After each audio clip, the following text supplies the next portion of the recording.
have had real great participation, and every member has had the occasion to contribute effectively.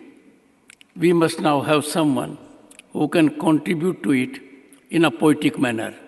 I now call upon Sri Ramdas Athavale as the last speaker on this issue.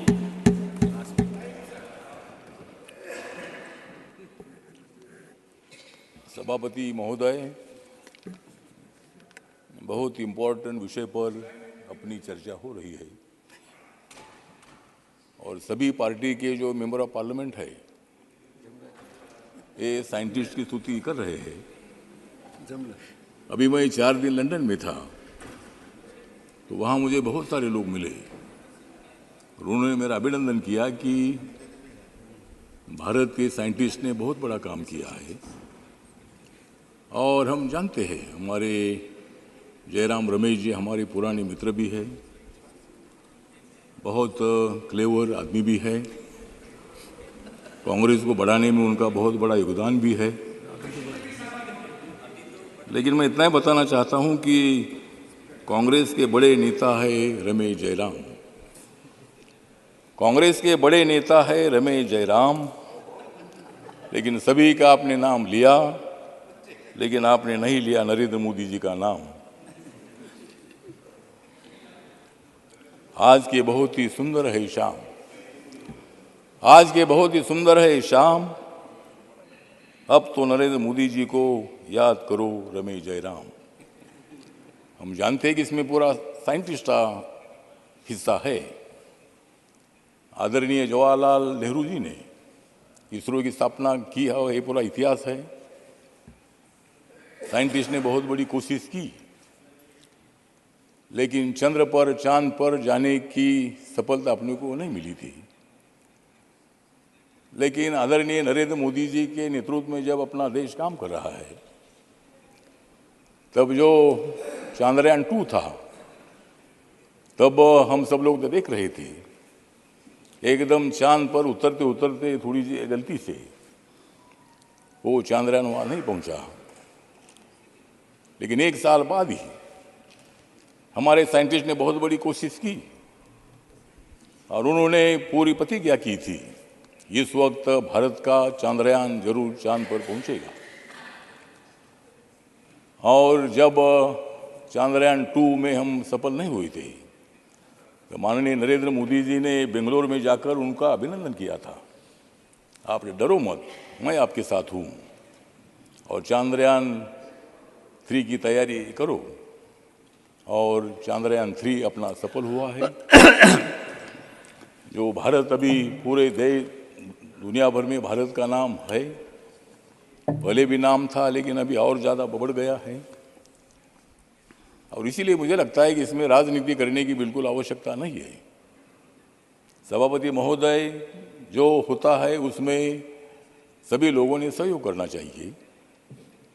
जब नरेंद्र मोदी जी के कार्यकाल में हुआ है, उन्होंने मतलब उसमें 13,500 करोड़ रुपए इस चंद्रयान के लिए उन्होंने दे दिए थे और उसमें मतलब नाम लेने में क्या दिक्कत है। रमेश जयराम तो आदरणीय नेता है और आपने मोदी साहब का नाम लिया नहीं। आप मत ले लो, आप नहीं लेते, लेकिन हम लोग ले लिए, जनता ले रही है, इसलिए ठीक बात है, वो बात नहीं है। लेकिन जयराम रमेश जी ने बहुत अच्छा इतिहास बताया, पूरा 1952 से लेकर अभी तक का इतिहास पूरा बताया। इसी तरह मतलब चंद्रयान में हम सफल हुए हैं, G20 की अध्यक्षता अपने को मिली है, डेवलपमेंट की दिशा से हम आगे बढ़ रहे हैं।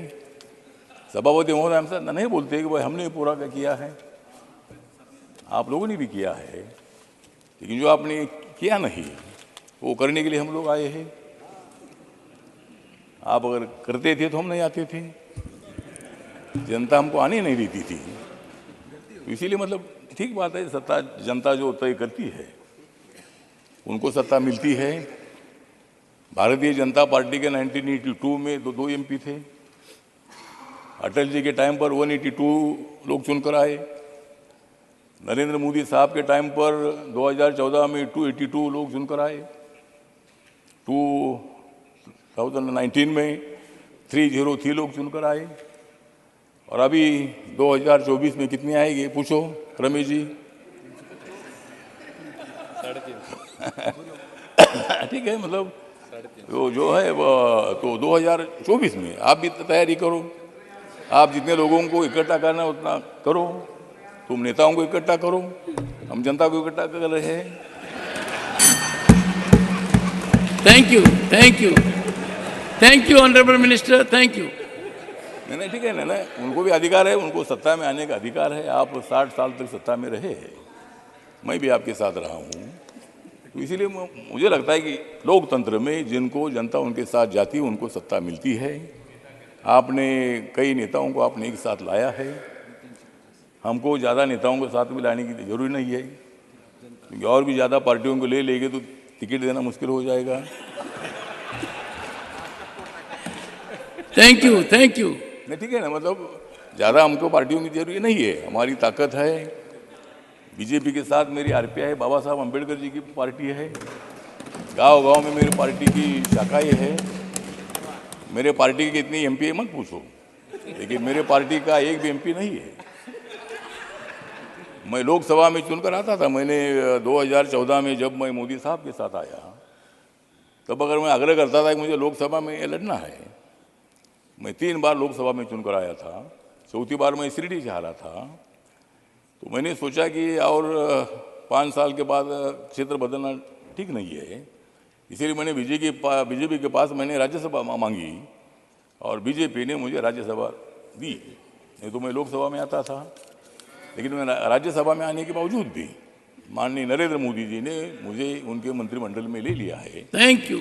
और सामाजिक न्याय और अधिकारिता मंत्रालय की जिम्मेदारी। Thank you, thank you, thank you. इसीलिए ठीक बात है, तो इसीलिए थैंक यू।